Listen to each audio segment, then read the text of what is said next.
Hi అండి, అందరికీ నమస్కారం. Welcome to my channel. ఈరోజు కార్తీక పురాణం 2వ రోజు పారాయణం చదువుకుందాం.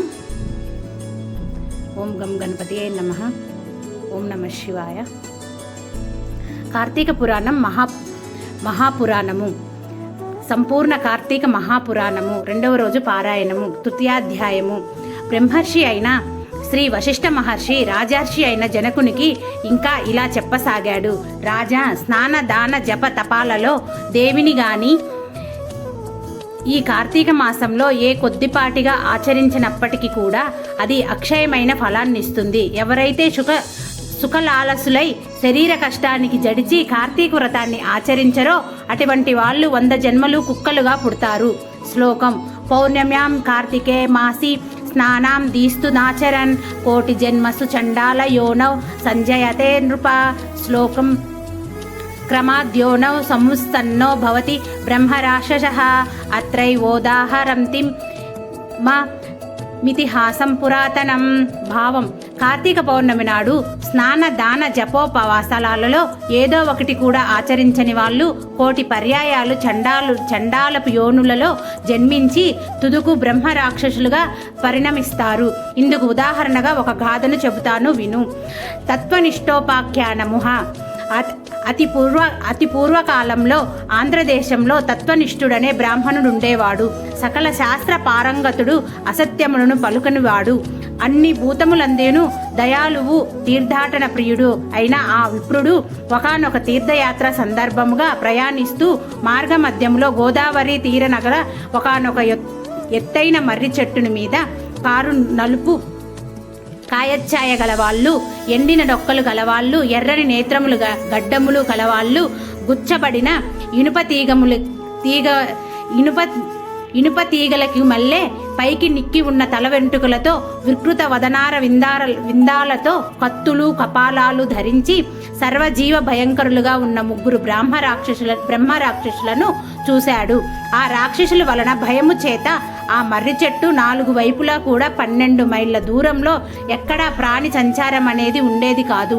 అటువంటి భయంకర స్వరూపులైన ఆ రాక్షసులను అల్లంత దూరము నుంచే చూసిన తత్వనిష్ఠుడు అదిరిపడ్డాడు. దానితో బాటే ఆ రాక్షసులు కూడా తనను చూడడంతో మరింత భయపడిన వాడై శోకాకుల చిత్తముతో శ్రీహరిని స్మరించసాగాడు. తత్వనిష్ఠుడి శరణాగతి. శ్లోకం. త్రాహి దేవేశ లోకేశ త్రాహి నారాయణావ్యయ సమస్త భయ విద్వంసిన్ త్రాహి మాం శరణాగతం వ్యాసం పశ్యామి దేవేశ త్వత్తోహం జగదీశ్వర.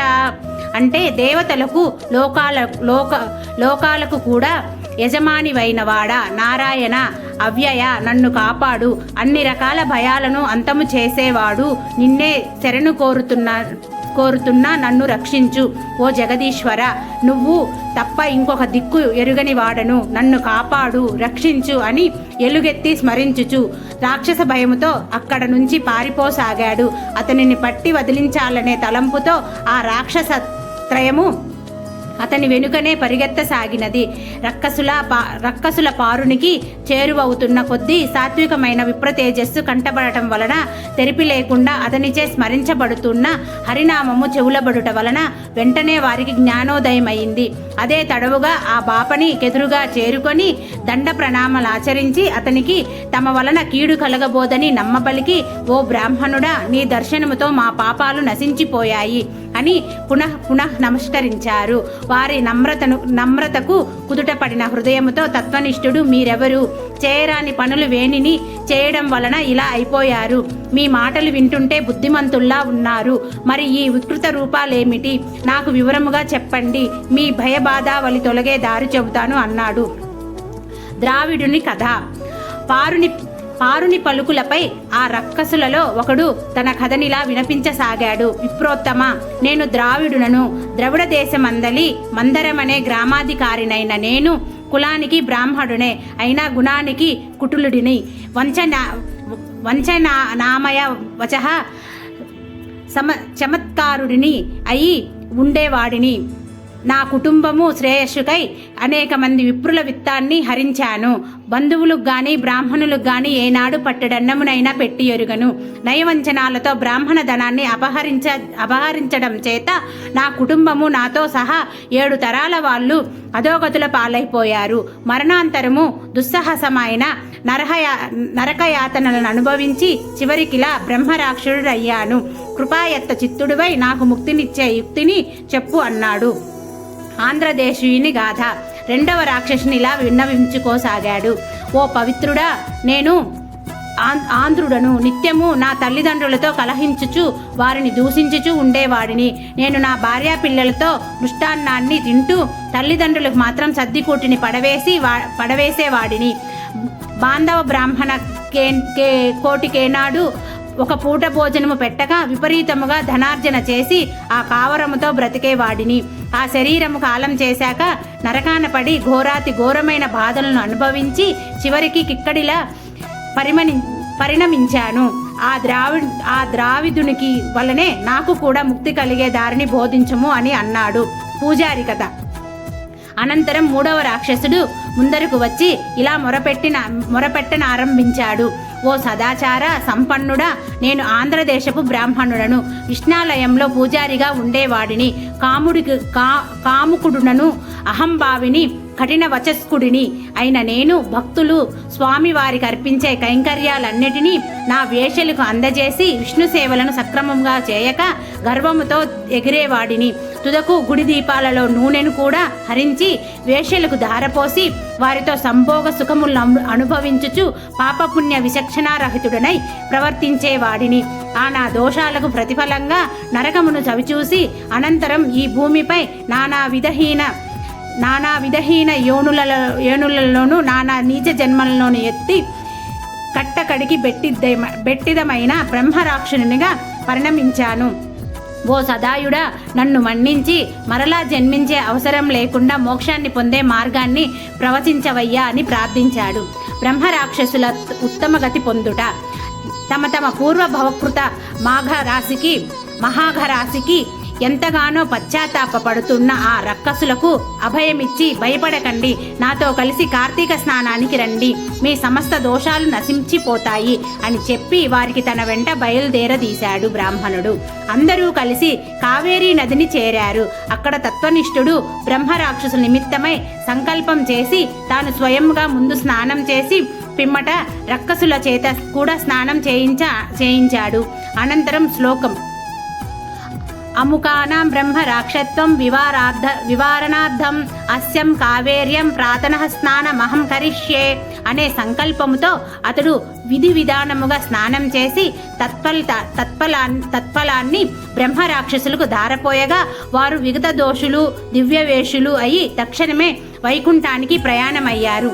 విదేహరాజా, అజ్ఞానము వలన గాని మోహ ప్రలోభాల వలన గాని ఏ కారణమై చేతన గాని కార్తీక మాస సూర్యోదయ కాలాన కావేరీ నదిలో స్నానమాచరించి విష్ణువును పూజించిన వాళ్ళకి నిస్సందేహముగా 10,000 యజ్ఞాలు చేసిన ఫలము కలుగుతుంది. అందువల్ల ఏదో ఒక ఉపాయం చేసైనా సరే కార్తీకంలో కావేరీ స్నానమును తప్పకుండా చేయాలి. కావేరిలో సాధ్యము కాకపోతే గోదావరిలోనైనా మరెక్కడైనా సరే ప్రాతః స్నానం మాత్రం చేసి తీరాలి. అలా ఎవరైతే కార్తీక దామోదర ప్రీతిగా ప్రాతః స్నానం చేయరో వాళ్ళు 10 జన్మలు చండాలపు యోనుల్లో పుట్టి అనంతరము ఊరపందులుగా జన్మిస్తారు సుమా. కాబట్టి ఎటువంటి మీమాంసంతోటి నిమిత్తం లేకుండా స్త్రీలు గాని పురుషులు గాని కార్తీక మాసంలో తప్పనిసరిగా ప్రాతః స్నానం ఆచరించాలి. 4వ అధ్యాయము. జనకుడు అడుగుతున్నాడు, హే బ్రహ్మర్షి, నువ్వింతవరకు కార్తీక మహత్యాన్ని అసాధారణ ధోరణిలో చెప్పావు. అయితే ఏ సంకల్పంతో ఈ వ్రతం ఆచరించాలో, ఏ దానాలు చేయాలో కూడా తెలియజేయు. వశిష్ఠ ఉవాచ. అన్ని పాపాలను మన్ను చేసేది, పుణ్యాలను అగణ్యాలుగా మార్చేది అయిన ఈ కార్తీక వ్రతానికి ఫలానా సంకల్పం అనేది హాస్యాస్పదమైన విషయము. ఈ కార్తీక వ్రతం ఆచరించడం వలన నశించినంతటి పాపం అనేది ఇంకా ఈ ప్రపంచంలో పుట్టనే లేదు. అందువల్ల వ్రత ధర్మాలను తత్ఫలాలను చెబుతాను విను. కార్తీక మాసము సాయంకాలము శివాలయంలో దీపారాధన చేయటం వలన అనంతమైన ఫలము వస్తుంది. శివాలయ గోపుర ద్వార శిఖరాల యందు గాని శివలింగ సన్నిధి గాని దీపారాధన చేయటం వలన అన్ని పాపాలు అంతరించిపోతాయి. ఎవరైతే కార్తీక మాసంలో శివాలయంలో ఆవు నేతితో గాని నువ్వుల నూనెతో గాని ఇప్ప నారింజ నూనెతో గాని దీప సమర్పణ చేస్తారో వాళ్ళు ధర్మవేత్తలవుతారు. ఆఖరికి ఆముదపు దీపాన్నైనా సమర్పించిన వాళ్ళు అత్యంత పుణ్యవంతులవుతారు. కనీసము కాంక్షతో గాని నలుగురి నడుమ బడాయి కోసం గాని దీపాన్నిచ్చే వాళ్ళు కూడా శివప్రియులవుతారు. ఇందుకు ఉదాహరణగా ఒక చిన్న కథ చెబుతాను విను. కార్తీక దీపారాధన మహిమ. పూర్వము పాంచాల దేశాన్ని పరిపాలించే మహారాజు ఒకడు కుబేరుని మించిన సంపద కూర్చుకొని ఉన్న కుమారులు లేని కారణంగా కృంగిపోయిన వాడై కరంగపాణికై తపస్సుకు కూర్చున్నాడు. మధ్యకాలంలో అటుగా వచ్చిన పిప్పలుడనే ముని అతని తపస్సుకు కారణమడిగి తెలుసుకొని, ఓ రాజా, ఈ మాత్రపు కోరికకు తపస్సుతో పని లేదు. కార్తీక మాసంలో శివప్రీతిగా వ్రతమాచరించి బ్రాహ్మణులను దీపదాన దక్షిణలతో సంతోషపెట్టు. అలా చేస్తే నీకు తప్పక పుత్రక సంతానం కలుగుతుందని చెప్పాడు. ఋషి వాక్యమును శిరోద్ధార్యముగా తలచి ఆ పాంచాలుడు తన పట్టణమును చేరి కార్తీక వ్రతం ఆచరించి శివప్రీతికై బ్రాహ్మణులకు దీపదానములను చేశాడు. తత్ఫలముగా మహారాణి నెలతప్పి యుక్తకాలములో పురుష శిశువును ప్రసవించింది. రాజా దంపతుల శిశువునికి శత్రుజిత్తు అని పేరు పెట్టారు. శత్రుజిత్తు చరిత్రము. ఆ శత్రుజిత్తు దినదిన ప్రవర్ధమానుడై పెరిగి యువకుడై వీరుడై వేశ్యాంగన లోలుడై అప్పటికీ తృప్తి చెందక పరస్త్రీ రక్తుడై యుక్త విచక్షణ నాస్తికుడై శాస్త్ర ధిక్కారియై వర్ణ సంకర కారకుడై హితవు చెప్పవచ్చిన వారిని సంపుతానని బెదిరించుచు స్వేచ్ఛాచారి అయి ప్రవర్తింపసాగాడు. అటువంటి సందర్భంలో సౌందర్య రాశి సింహ మధ్యమ అరటి దోణెల వంటి తొడలు గలది, పెద్ద పెద్ద పిరుదలు కుచాలు కన్నుల కలది, చిలుకవలే చక్కని పలుకులు గలది అయిన ఒక బ్రాహ్మణ పత్ని తారసిల్లింది. శత్రుజిత్తు ఆమె పట్ల మోహితుడయ్యాడు. అనుపమాన సౌందర్య శౌర్య తేజో విరాజితుడైన ఈ యువరాజు పట్ల ఆ బాపనది కూడా మోజుపడినది. తత్కారణము ఆమె రోజు రాత్రి తన భర్త నిద్రపోగానే సంకేత స్థలంలో రాజకుమారుణ్ణి కలిసి సురత క్రీడలతో సుఖించేది. రంకు బొంకు దాగవు కదా. ఏదో విధంగా ఈ సంగతి ఆ బాపన దాని భర్తకు తెలిసిపోయింది. అది మొదలు అతను ఒక కత్తిని ధరించి ఈ రంకు జంటకు ప్రత్యక్షంగా చూసి వారి గొంతులుత్తరించాలని తిరుగుతున్నాడు. మహాకాముకురాలైన ఆ జారిని గాని ఆ శత్రుజిత్తు గాని ఈ సంగతి నెరుగరు. రోజులిలా గడుస్తూ ఉండగా ఒకానొక కార్తీక పూర్ణిమ సోమవారం నాడు రాత్రి ఆ కాముకులు తమ సురత క్రీడలకై ఒకానొక శిథిల శివాలయాన్ని సంకేత స్థానముగా ఎంచుకున్నారు. అపరరాత్రి వేళ వాళ్ళు అక్కడ కలుసుకున్నారు. గర్భగుడిలో అంతా చీకటిగా ఉంది. ఆ పాపనిది తన చీర చెంగు చింపి వత్తిని చేసింది. రాజకుమారుడెక్కడి నుంచో ఆముదమును తెచ్చాడు. ఇద్దరూ కలిసి అక్కడి ఖాళీ ప్రమిదలో ఆ రెండిటిని జోడించి దీపం పెట్టాడు. ఆ దీపపు వెలుగులో ఒకరి అందాలొకరు చూసుకుంటూ సంభోగంలో లీనమయ్యారు. ఈ విషయాన్ని ఆ బాపన దాని మొగుడెలాగో తెలుసుకున్నాడు. కత్తి పట్టుకొని వచ్చాడు. ముందుగా శత్రుజిత్తుని, అనంతరం తన భార్యను తెగనరికి తాను కూడా అదే కత్తితో పొడుచుకొని ఆత్మహత్య చేసుకున్నాడు. ఆ విధంగా వాళ్ళు ముగ్గురు ఆ రాత్రి అక్కడికక్కడే విగత జీవులు కాగానే పాశహస్తులైన యమదూతలు, పవిత్రతాత్ములైన శివదూతలు ఒకేసారి అక్కడకు చేరారు. శివదూతలారా, రాకుమారుడిని రంకులాడిని తమ విమానంలో కైలాసానికి తీసుకుపోసాగారు. యమదూతలి అమాయకపు బాపడిని తమతో నరకము వైపు లాగుకొని పోసాగారు. అందుకచ్చరుపడిన పౌరుడు, ఓ శివదూతులారా, కాని పని చేసిన వారికి కైలాస భోగము, నా వంటి సదాచారుడికి నరక యోగమున అని ప్రశ్నించగా అందులక శివదూతలు, వీరెంత పాపాత్ములైనా ఈరోజు కార్తీక పూర్ణమి సోమవారం కాబట్టి శివాలయంలో అందున శిథిలాలయంలో శివలింగమునకు ఎదురుగా దీపారాధన చేశారు కనుక వారి పాపాలు నేరాలు నశించి పుణ్యాత్ములయ్యారు. ఏ కారణం చేతనైనా సరే కార్తీక మాసంలో అందున పౌర్ణమి నాడు పైగా సోమవారం నాడు దేవాలయంలో దీపారాధనం చేయడం వలన అత్యధిక పుణ్యాత్ములైన వీళ్ళని పాపకర్ములుగా భావించి చంపిన కారణంగా నువ్వు పుణ్యహీనుడివి పాపాత్ముడివి అయ్యావు. అందుకే నీకు నరకము వీరికి కైలాసము అని బ్రాహ్మణుడికి శివపారిషదులకు జరిగిన ఈ సంభాషణను విన్న శత్రుజిత్తు తాను కలుగజేసుకొని, అయ్యలారా, దోషులము మేమై ఉండగా మాకు కైవల్యమిచ్చి మమ్మల్ని చంపి పుణ్యాత్ములను చేసిన ఆ అమాయకుణ్ణి నరకానికి పంపడం భావ్యము కాదు. కార్తీక మాసము దొడ్డడిదైతే అయినా పూర్ణిమ గొప్పదైతే, సోమవారము మరీ ఘనమైనదైతే, దీపారాధన మరీ పుణ్యకరమైనదైతే మాతో బాటే కలిసి మరణించిన ఈ బాపనికి కూడా కైలాసమీయక తప్పదని వాదించడం జరిగింది. తత్ఫలముగా శత్రుజిత్తు తాను తన ప్రియురాలు ఆచరించి వత్తి తైలములు పుణ్యము తామించుకొని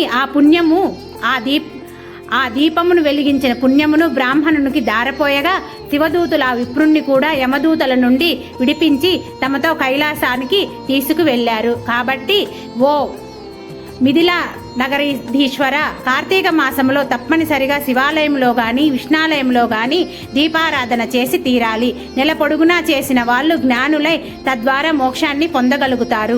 అందున శివాలయంలో చేసిన దీపారాధన నిరంతర మోక్షప్రధానిగా గుర్తుంచు. నా మాట విని కార్తీక మాసము నెల పొడుగున నువ్వు శివాలయంలో దీపారాధన చెయ్యి. ఏవం శ్రీ స్కంద పురాణాంతర కార్తీక మహత్యమందు చతుర్థాధ్యాయం సమాప్తము. 2వ రోజు పారాయణము సమాప్తము. ఓం నమః శివాయ.